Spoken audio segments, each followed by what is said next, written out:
안녕하세요. 김용진 목사입니다. 이 영상은 성경 통독하시는 데 도움을 드리기 위해 마련한 영상입니다. 통독을 하면서 익숙하지 않은 배경과 내용들로 인해 어려움을 겪는 성도분들이 조금이나마 도움이 될까 싶어 마련한 것인데요. 조금만 관심을 기울이시면 읽으시는데 유익이 있을 겁니다. 그럼 오늘 읽을 부분에 대한 안내를 해드리겠습니다.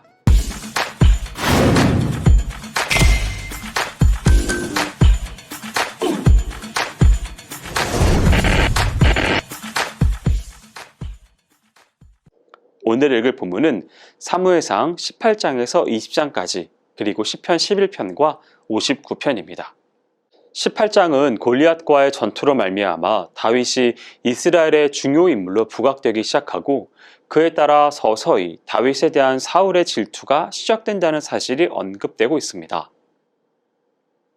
1절에서 7절은 다윗이 이스라엘 백성들로부터 온갖 사랑을 받는 등 새로운 지도자로서 부상되고 있음을 언급하고 있는 부분입니다.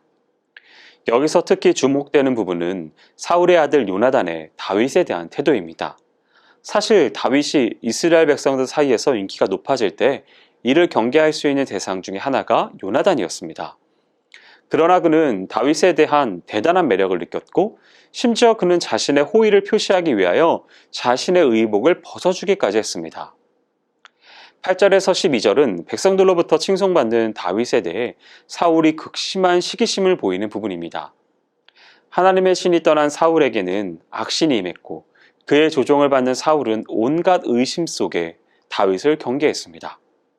반면 13절에서 16절에서는 하나님께서 다윗과 함께 하신다는 사실과 함께 그에 따른 결과들이 언급되고 있습니다.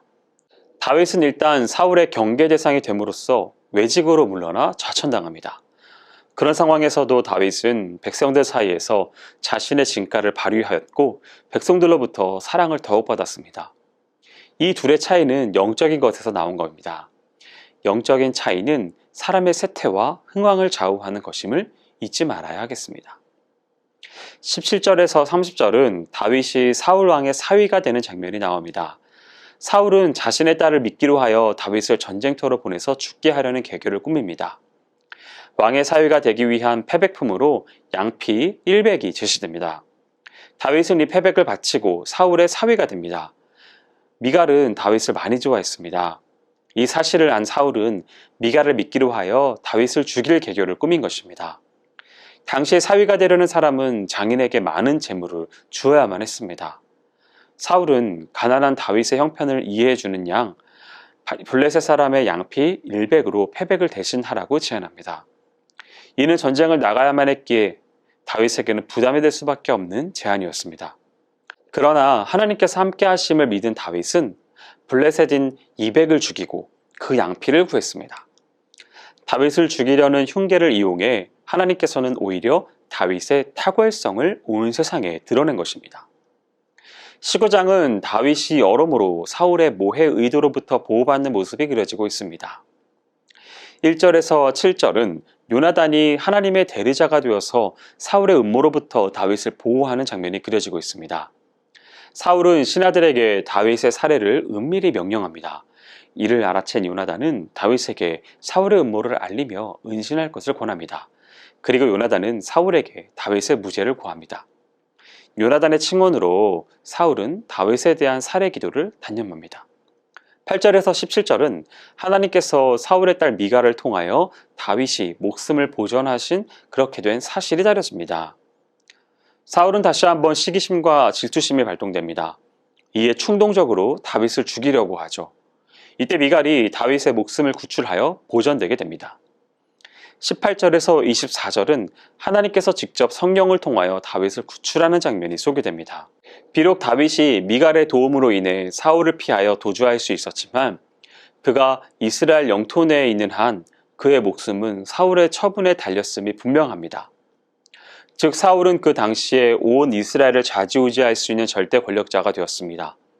그의 말 한마디가 곧 법이었죠.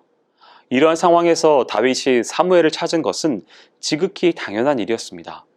이때 하나님은 사무엘의 지도를 받던 생도들로 하여금 집단적으로 예언을 하도록 성령을 부어주십니다. 이를 본 사울과 그 일행들은 황홀경에 빠져들고 맙니다. 그리고 다윗을 추격하지 못하게 되죠. 그렇게 다윗은 사울의 손아귀에서 벗어날 수 있었습니다. 20장은 계속적인 생명의 위협을 느낀 다윗이 요나단에게 도움을 청하는 모습이 그려지고 있습니다. 1절에서 11절은 위급한 상황에서 벗어난 다윗이 왕궁으로 돌아와 요나단에게 자신의 신변 안전을 위하여 협력해 줄 것을 요청하는 장면입니다. 사울은 다윗을 죽이려 하였지만 하나님의 간섭으로 실패한 뒤 어느 정도 정신적 안정을 찾았습니다. 이로 인하여 다윗도 사울의 왕궁으로 돌아올 수 있었습니다. 그러나 사울의 극심한 변덕을 이미 체험한 바 있는 다윗으로서는 신변의 위협을 느끼지 않을 수 없었습니다. 이에 따라서 다윗은 이를 해결하기 위해 요나단에게 도움의 손길을 구하게 됩니다. 이에 대해서 요나단은 흔쾌히 돕겠다고 하였습니다. 12절에서 23절은 다윗과 요나단이 그들의 우정에 입각하여 서로 약속을 맺고 있는 부분입니다. 만일 요나단이 다윗을 돕고 있다는 것을 사울이 알아챈다면 그는 헤어나올 수 없는 위기의 수렁에 빠지게 될지 모릅니다. 그러나 그는 이미 여러 징조들을 통해서 하나님께서 다윗과 함께 하신다는 사실을 발견하였습니다. 그리고 자신의 아버지 사울에게서는 하나님이 떠나셨다는 것도 알았습니다. 요나단에게 있어 최대의 관심사는 바로 하나님의 뜻이었지 자신과 자신의 가족의 안녕이 아니었습니다. 자신이 희생되더라도 하나님 편에 서고 있는 모습이었습니다. 24절에서 42절에는 요나단이 다윗에게 월삭잔치에 참여하지 않았던 그 이유를 사울에게 전하는 장면으로 시작됩니다. 다윗은 이미 요나단과 합의한 대로 월삭 궁전 회합에 불참합니다. 이 소식을 듣고 난 사울은 처음에는 다윗이 부정의 결례를 범하여서 회합에 오지 못했다고 인식했습니다. 부정한 것에 노출되면 하루는 외부 출입을 금지하는 규례가 있었기 때문이지요. 그런데 이틀째에도 모습을 보이지 않게 되자 이를 반역으로 인식하게 되었습니다.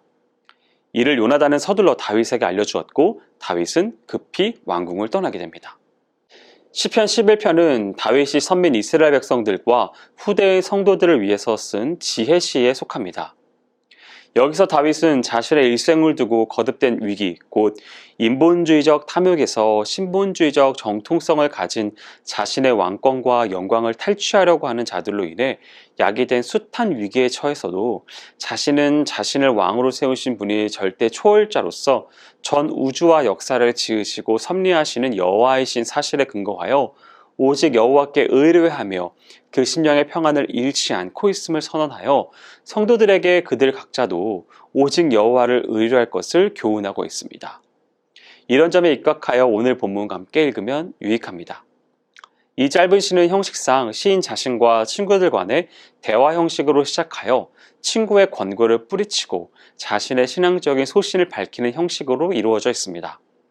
1절에서 3절은 하나님께 대한 절대 신뢰보다 악인의 위협을 무조건 피하려고 하는 친구들의 나약한 권고에 대한 시인의 반문의 내용이 담겨 있습니다.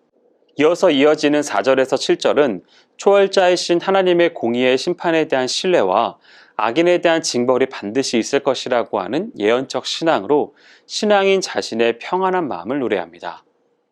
이러한 시편 11편은 법과 정의가 통하지 않으며 다만 권력을 쥔 자와 그에게 아부하는 자들만이 판을 치는 터가 무너진 이 혼란한 세상 속에서 어떠한 자세로 사는 것이 바른 성도의 삶인가를 생각해야 합니다.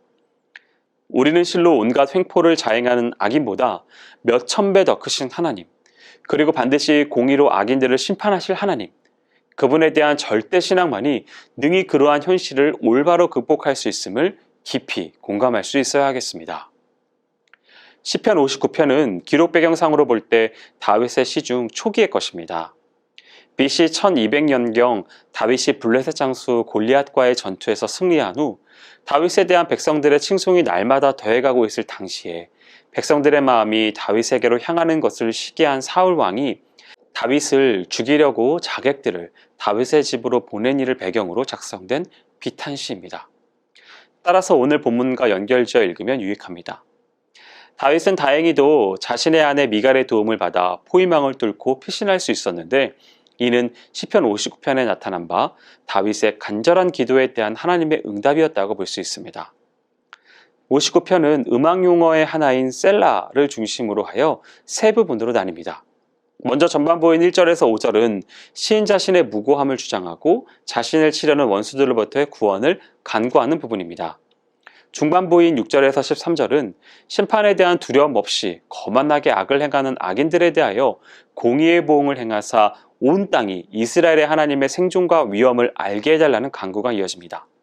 마지막 중반부 14절부터 17절은 하나님의 공의의 심판에 따른 악인의 비참한 최후와 구원받은 의인의 기쁨의 찬양이 나옵니다.